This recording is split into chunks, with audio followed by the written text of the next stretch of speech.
Permettez-moi de partager quelques expériences avec vous sur le financement. Vous qui avez encore des projets en tête et vous voulez le financement, est-ce que vous maîtrisez les rouages du financement? Est-ce que vous parlez le langage des investisseurs? Sinon, vous n'aurez pas de financement. Dans la vidéo précédente, c'est ce que je vous avais dit. Vous pouvez avoir le plus beau projet dans votre tête et vous êtes persuadé que ce projet va marcher.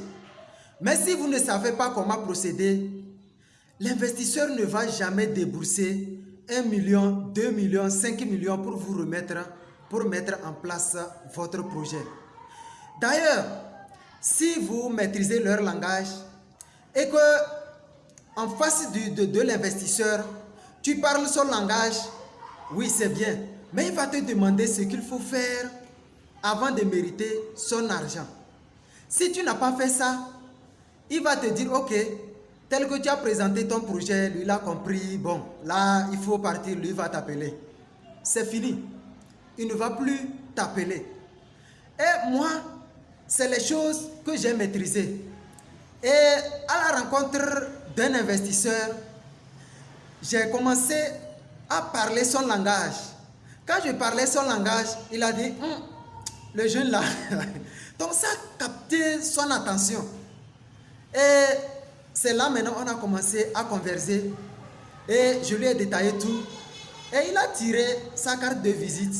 Il m'a remis, il m'a dit, appelle-moi demain. Je l'ai appelé et maintenant on a commencé à discuter. Et quand nous avons commencé les discussions, c'est ça on appelle la négociation. Donc quand nous avons commencé la négociation, il y a certaines choses qu'il proposait. Et je vois que c'est dangereux, c'est un piège. Quand il veut que je descende dans le piège, je le dis non. Cela veut dire moi-même, je maîtrise leur langage, je parle déjà leur langage. C'est ça. C'est ça.